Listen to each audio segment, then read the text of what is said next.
عليكم ورحمة الله وبركاته.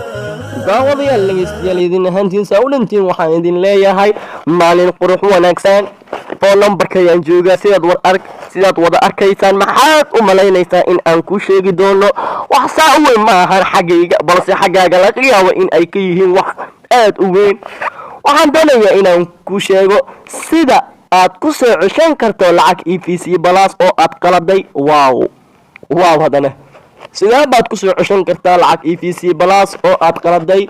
waan ku sharxi doonaa ila socosho waxaan ku sheegayaa qaababka aad ku soo ceshan karto lacagtii aad qaladay. phone number-ka ayaan joognaa sidaad wada arkaysaan. waxaan isticmaalaynaa adeeg number sir ee ay leedahay shirkadda Hormuud taasoo lagu soo ceshan karo lacagtii aad qaladay ama aad block ku saari karto. واحد 141 فرقس اوكي لفتا سم نت كما احنا markan waa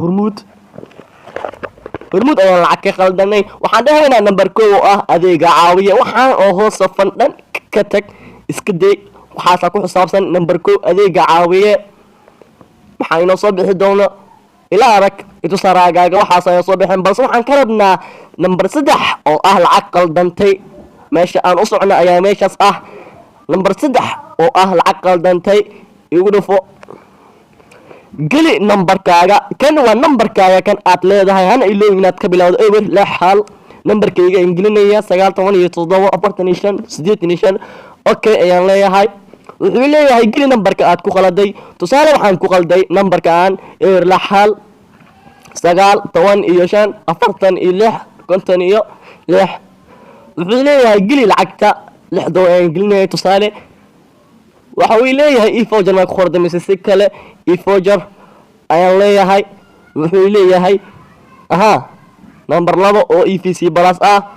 saas markii aad dhahdo qofkaas waa laga xiri doonaa ama waxa lagu sameyn doonaa lacagtii ayaa soo laaban doonta oo dib kugu soo laabanaysa taleefankaaga ayay kugu soo dhacaysaa. haddii aysan kugu soo dhicinna waxaa aad toos u tagaysaa shirkadda lacagtaadana lagama isticmaali karo oo taleefanka waad ku xirtay qofkaasna lacag taleefanka kama baxsan karo isagana looma tuuri karo ilaa aad baloogaas aad ka qaado. waa baloog ay leedahay shirkadda Hormuud. waan filayaa inaad wax ka fahantay biidnillaahi albaari. waxaan ku rajaynayaa haddii aad wax ka fahantay in aad subscribe like share dhihi doonto insha Allah. anigu waxaan ahay caaqil Yacqoob dhageystayaasha sharafta iyo qiimaha iga mudana waxaan ku leeyahay maca salaama.